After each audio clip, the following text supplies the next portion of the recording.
Bonjour et bienvenue dans cette nouvelle vidéo. J'espère que vous allez bien. Lionel Tomaszynski, hypnopraticien, coach de vie. Vous commencez à me connaître un petit peu maintenant à travers mes vidéos que je vous propose assez régulièrement. Je fais le maximum dès que j'ai un peu de temps libre pour vous proposer des thématiques. Aujourd'hui, je vais reprendre un petit peu. Ce sont des choses en ce moment que je vois de plus en plus.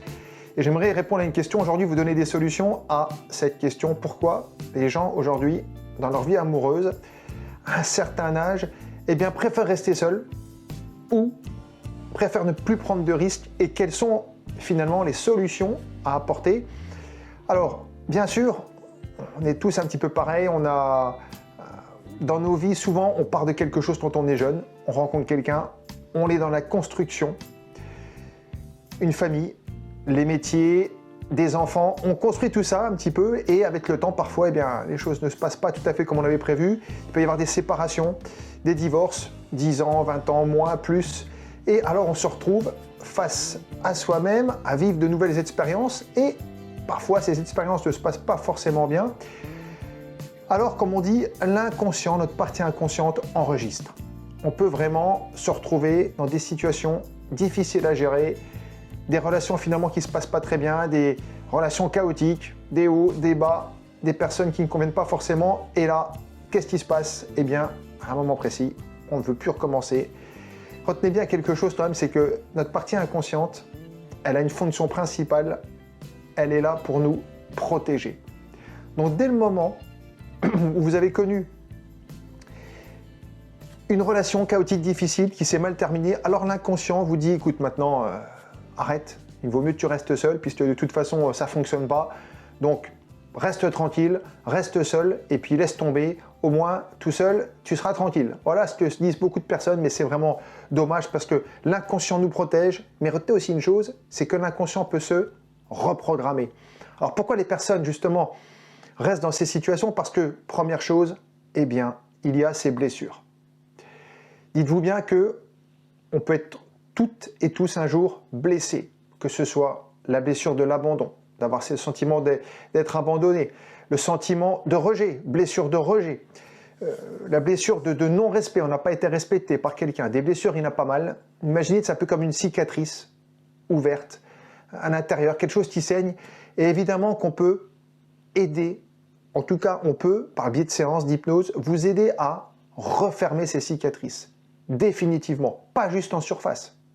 Parce que souvent les personnes disent c'est bon, je suis guéri, ça va. Et puis en fin de compte, c'est une cicatrice, imaginez, vous vous coupez le bout d'un doigt, vous raclez le doigt contre quelque chose, ça va saigner. Tant que ce n'est pas cicatrisé à 100%, alors dites-vous bien qu'il y a des chances que cette blessure remonte à la surface. Il faut vraiment réapprendre à l'inconscient de refermer cette blessure définitivement. Ça peut demander un peu de temps, mais mon conseil là-dessus, c'est si vous n'avez pas vraiment le sentiment d'avoir réparé totalement vos blessures, alors il faut se prendre ce temps nécessaire pour cicatriser complètement, refermer cette cicatrice, donc se sentir en paix de soi-même, se sentir calme à l'intérieur. Si vous sentez qu'il y a des choses qui remontent émotionnellement, qu'il y a une partie qui veut, une partie qui ne veut pas, vous le savez, cette partie souvent qui vous dit « allez, c'est bon, je suis prêt », puis l'autre partie qui vous dit « ouais, finalement, on n'est pas si mal seul, si c'est pour que ça recommence ». Vous voyez un petit peu ce travail sur les blessures. Alors, on le fait en séance, 1, 2, 3 séances. Et à partir de là, une fois que c'est bien cicatrisé, alors vous pouvez repartir. La deuxième chose, souvent, c'est qu'on n'a plus confiance en l'autre.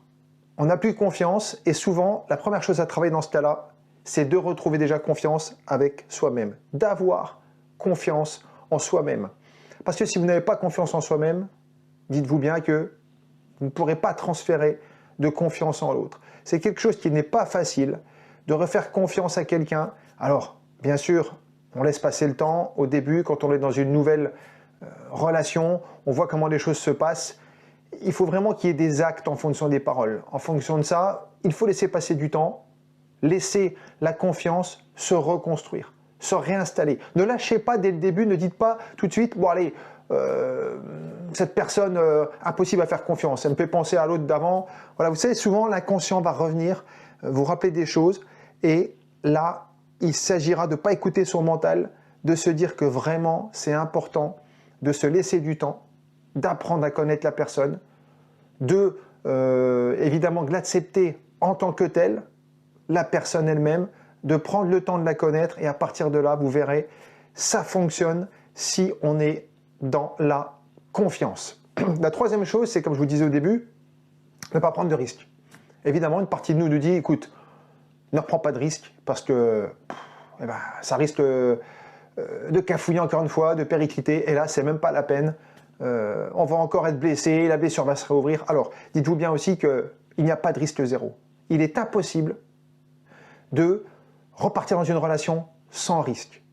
Gardez bien cette notion en tête. Beaucoup de personnes ne veulent pas prendre de risque, mais une seule chose va se passer, et si vous ne prenez pas de risque, il ne se passera rien. Gardez bien ça en tête, vous ne prenez pas de risque, il ne se passera rien. C'est aussi simple que ça. Alors, bien sûr, personne ne vous prend de risque inconsidéré. C'est pas évidemment ça que je veux vous dire, mais de prendre un risque, c'est-à-dire de vous laisser du temps, de laisser la personne se dévoiler un petit peu, de vous dévoiler un petit peu, mais sans risque, il ne se passera rien. Donc là, on est vraiment dans une histoire de confiance aussi, dans de la communication.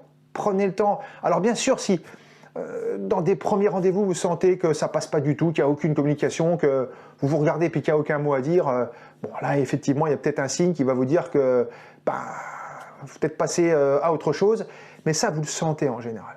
Ce sont des choses qu'on ressent. Une communication, si elle est fluide dès le départ, si une communication est légère et fluide, alors les choses peuvent évidemment très très bien se passer. Il faut, entre guillemets, prendre le risque d'y aller.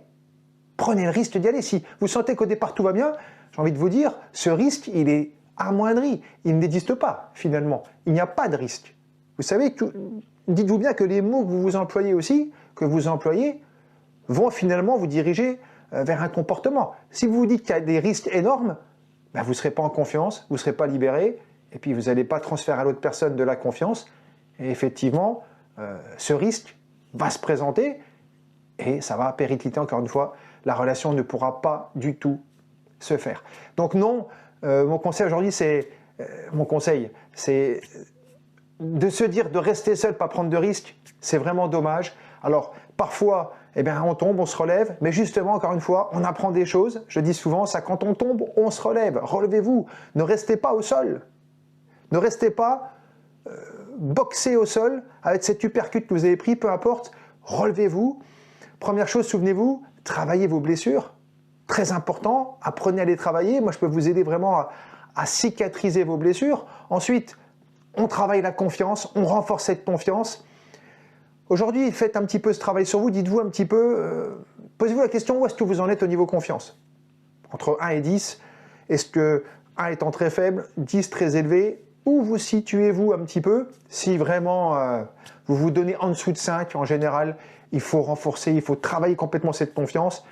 Quand on tourne autour de 5, 6, là, il faut renforcer la confiance. On commence vraiment à être bien au niveau confiance quand on est dans une marge 7, 9. Voilà, 7, 8, 9, là, on a vraiment quelque chose de solide, une fondation solide de confiance.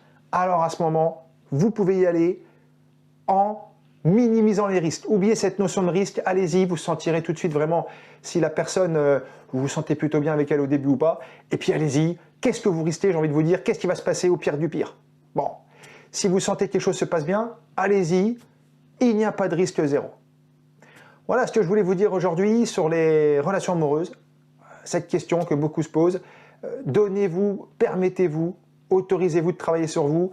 Parfois c'est long, parfois ça demande des étapes, mais ça vaut le coup vraiment de travailler là-dessus pour retrouver une vie équilibrée et puis retrouver le grand amour si vraiment c'est ce que vous voulez. Gardez toujours l'espoir, toujours, n'abandonnez jamais rien. Et puis je vous invite, si vous avez besoin bien sûr, à me contacter, prendre des informations complémentaires et je me ferai un plaisir de vous aider, même sur d'autres thématiques bien sûr, que vous vouliez vous reconvertir, travailler vos angoisses, vos anxiétés, vos peurs, vos limites. On peut travailler beaucoup de choses en hypnose, la confiance, la prise de parole et plein d'autres choses encore. D'ailleurs, je vous invite à aller sur mon site lionel-tomaszynski.com où vous trouverez pas mal de renseignements. Je vous dis à très bientôt pour une prochaine vidéo. Portez-vous bien.